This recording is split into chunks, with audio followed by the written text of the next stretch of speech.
Heipä hei ja terve vaan. Tervetuloa taas Timpan kokeilukeittiöön. Nuovo Mondo kirjasta on nyt tämmöinen ohje pitkällisen pohdinnan jälkeen otettu. Tämmöinen nokkiohje, mihin tulee kalaa. Seuraillaan tätä ohjetta ja katsotaan miten tämä oikein sitten onnistuu, miten tämä tehdään.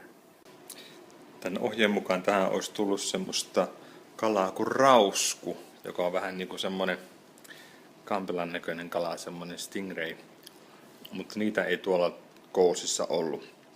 Joten päädyin sitten ostamaan semmoista kuin pinkling kala, mikä näytti aika hyvälle. Ja äsken tuosta netistä katoin, niin se on semmoinen suomeksi semmoinen kuin molva. Semmoinen turskakaloihin kuuluva kala, niin siitä varmaan tulee aika hyvä. En tässä nyt ihan käy läpi kaikkia niitä vaiheita, mitä tähän kuuluu, mutta tämmöinen tärkeä vaihe tässä alussa nyt on tehty. Perunat tietysti piti keitellä tähän nokkiin. Siinä on muutama iso peruna pilkottu ja keitelty. Sitten piti laittaa vähän oliiviöljyä ja voita. Ja suotellaan ja heitellään sitten noiden perunoiden sekaan ja perunat muussataan ja vähän pannaan jauhoa sekaan ja siitä tulee se nokin taikina. Ohjeen mukaan tää voi saa ihan tällä lailla muuttua ruskeaksi. Jos se nyt on sellaisella paahtunut, heitetään sitä tänne perunoiden sekaan. Puhdistetään sinne mukavasti. Sitten heitetään kupillinen jauho. Pari kananmunaa. Sotketaan sekaan vähän.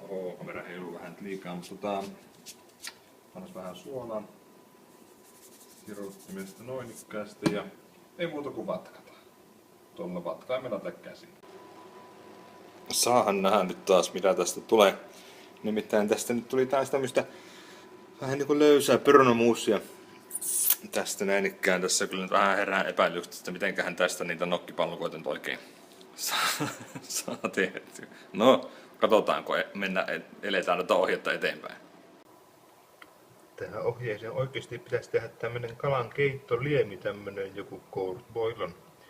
Mutta tässä tulee ihan mieletön määrä 3 litraa. Ja enkä tämmöisen jakson ruveta tekemään, niin tein vähän semmoisen oman sovelluksen. Pistin osan näistä aineista tuohon veteen kiehumaan ja annan niitä sen vähän aikaa kiehua ja sen keittoliemen maustuu. Sillä täällä alkuperäisessä ohjeessa sanottiin, että jos et jaksa tehdä tätä koirtboulonia alusta lähtien, keidät vaan sitruunasuolaveessä. Eli tämmönen tää liemi nyt täällä on. Se saa sinne vähän aikaa kiehua ja sillä aikaa otetaan se kala esitä ja katsotaan mitä oikein on tullut ostettua. Tuosta nokki-hommasta kuorin vähän liikaa näitä perunoita, niin ajattelin tehdä tämmöisen pienen snacksin sitten näistä ylimääräistä kuoritusta perunoista heittelin tuonne uuniin. Ne pistin tuohon päälle vähän öljyä, kajunmaustetta, parmesanoa ja valkosipulkia on siellä ja vähän pestoa heittelin sinne väliin. Niin tämmöisiä paistettuja perunoita, en tiedä minkä makuisia nämä on. Nyt tämmöisiä nyt tuli sivutuotteena. Eipä hulluman näköisiä fileitä loppujen lopuksi ole. Jos vertaillaan tämmöisiä melkein minun kämmenen kokoisia. Mutta se on tuosta netistä kun katsoin, se kala elelee jopa tuonne kilometrin syvyyteen saakka. Ja semmonen kala mikä elelee niin syvällä, niin on kyllä sen näköinen, että hurjempi säikähtää. Jos kiinnostusta riittää, niin voi etsiä molva tai toi pinkling netistä, niin se on kyllä aika näköinen kala.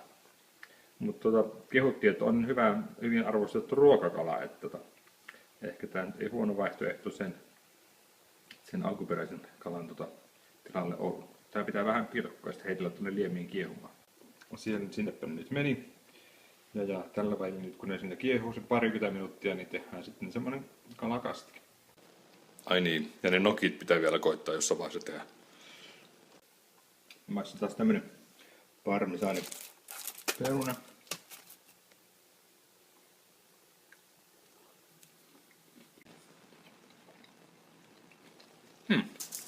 Nämä on aika hyviä.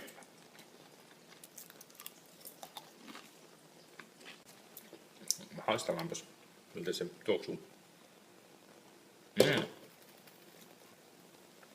Ehkä se jotain makua tulee siihen kalaan tuossa. Nyt oikaistaan sen verran tätä nokkihommaa, että ei tehdäkään siitä semmoisia pötkylöitä ja palloja, vaan pannaan toi taikina, mikä tähän nyt on tehty, niin tämmöiseen muovipussiin. Leikataan kulma auki ja pursotellaan sieltä. Melkoinen konsti. Saa nähdä onnistua. Nyt on taikina pussissa.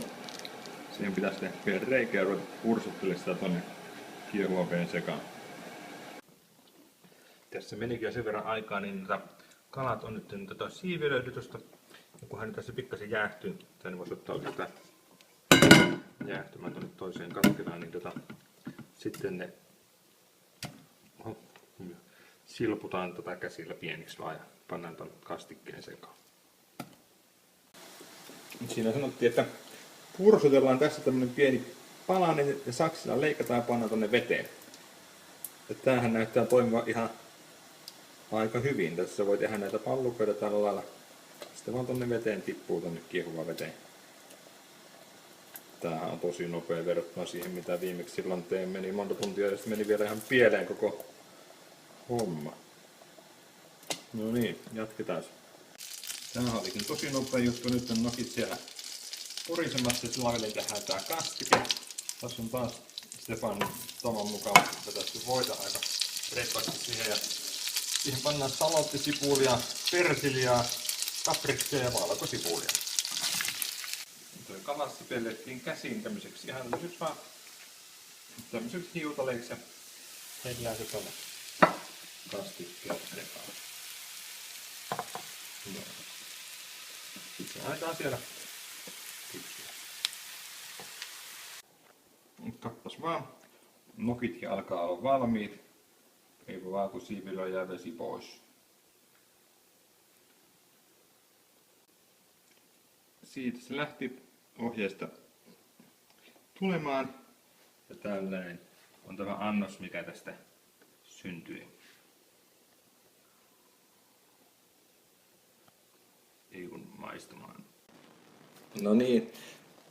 Vähän vaikea arvioida, paljonkohan tähän kaikkeen nyt on mennyt aikaa, kun en sitten huomannut katsoa kellosta, että milloin sitä aloittelin tekemään, mutta on tämä nyt varmaan se 1,5 tuntia mennyt, mutta ei tämä mikään vaikea ole, että ensi kerralla tämä nyt varmaan tekisi 40 minuuttia allekin varmaan.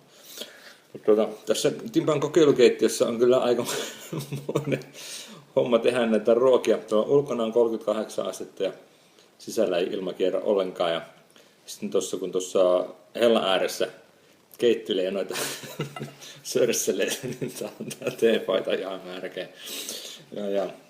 Mutta sitten nuo vehkeet on tietysti vähän semmoista, pitää aina huuhella niitä kattiloita ja semmoisia pitää moneen kertaan pestä ja käyttää samoja vehkeitä siinä, kun on vähän reaaliset nuo mahdollisuudet. Mutta pidemmittä puheitta maistellaan tästä just tämmöinen nokkipalukka.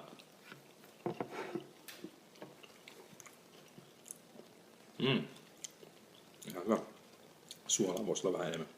Ja toi kalahomma tähän pannaan tuohon kalaan tai kastiketta vähän tuon nokin kanssa, niin jos se maistuisi vähän paremmalle.